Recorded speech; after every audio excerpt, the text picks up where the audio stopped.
Friends, welcome to ప్రభా smart kitchen. నేను మీ ప్రభా. ఈరోజు నేను క్విక్గా చాలా ఈజీగా తయారు చేసుకునే రైస్ రెసిపీ ఒకటి మీతో షేర్ చేసుకుంటున్నాను. పిల్లలు అప్పుడప్పుడు కడుపు నొప్పితో సఫర్ అవుతూ ఉంటారు. ఆ టైంలో వాళ్ళకి ఇలా వాముతో చేసిన రైస్ని పెట్టండి. వాళ్ళు ఇష్టంగా తింటారు, అలాగే కడుపు నొప్పి కూడా తగ్గుతుంది. కుక్ చేసుకున్న రైస్ ఉంటే చాలు, చాలా క్విక్గా ఈజీగా టేస్టీగా ఈ రైస్ని తయారు చేసుకోవచ్చు. ఇప్పుడు వామ్ రైస్ ఎలా తయారు చేసుకోవాలో చూద్దాం. దీనికోసం స్టవ్ ఆన్ చేసి ప్యాన్ పెట్టుకొని దానిలో 3 టేబుల్ స్పూన్స్ ఆయిల్ వేసుకోవాలి. ఆయిల్ హీట్ అయిన తర్వాత 5 వెల్లుల్లి రెబ్బలు ఇలా ముక్కలుగా కట్ చేసుకొని వేయించుకోవాలి. తరువాత ఒక పెద్ద ఆనియన్ స్లైసెస్గా కట్ చేసుకొని అది కూడా వేయించుకోవాలి. ఫ్లేమ్ మీడియంలో పెట్టుకుని వీటిని వేయించుకోవాలి. ఆనియన్ గోల్డెన్ కలర్ వచ్చేంత వరకు వేయించుకున్న తర్వాత దీనిలో 3 పచ్చిమిరపకాయలు సన్నగా కట్ చేసినవి వేసుకుని తర్వాత 2 ఎండుమిరపకాయలు, కొంచెం కరివేపాకు వేసుకుని వీటన్నిటిని వేయించుకోవాలి. వీటిని మాడిపోకుండా దోరగా వేయించుకోవాలి. అలా అయితేనే ఈ రైస్ టేస్ట్ చాలా బాగుంటుంది.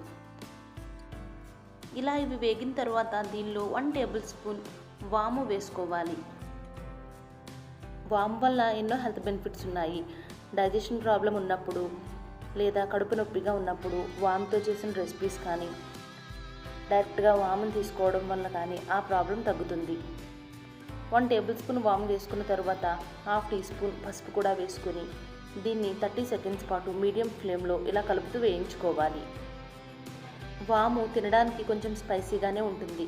పచ్చిమిరపకాయలు, ఎండుమిర్చి మీరు తినే స్పైసీని బట్టి వేసుకోండి. ఇవి ఇలా వేగిన తర్వాత ఆల్రెడీ కుక్ చేసి పెట్టుకున్న రైస్ను వేసుకొని అంతా బాగా కలుపుకోవాలి.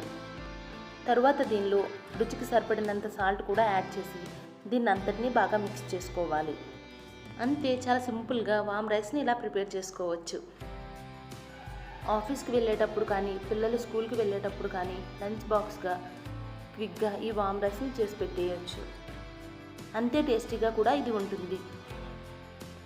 ఇది వాము ఫ్లేవర్తో కొంచెం స్పైసీగా మధ్య మధ్యలో ఉల్లి వెల్లుల్లి తగులుతూ సూపర్ టేస్టీగా ఉంటుంది. ఈ healthy and simple tasty rice రెసిపీని మీరు కూడా ఒకసారి ట్రై చేయండి. ఎలా వచ్చిందో నాతో కమెంట్స్లో షేర్ చేసుకోవడం మర్చిపోవద్దు. అలాగే ఈ వీడియో మీకు నచ్చితే ప్లీజ్ లైక్ చేయండి. అలాగే ఫస్ట్ టైం నా ఛానల్ చూస్తుంటే సబ్స్క్రైబ్ చేసుకోవడం మర్చిపోవద్దు. పక్కనే ఉన్న బెల్ ఐకాన్ యాక్టివేట్ చేసి ఆల్ అనే ఆప్షన్ క్లిక్ చేయండి. దానివల్ల నేను వీడియో అప్లోడ్ చేసిన వెంటనే నోటిఫికేషన్ మీకు వస్తుంది. మరెన్నో సింపుల్ అండ్ క్విక్ రెసిపీస్ కోసం ప్రభా స్మార్ట్ కిచెన్ని చూస్తూ ఉండండి. Thank you for watching.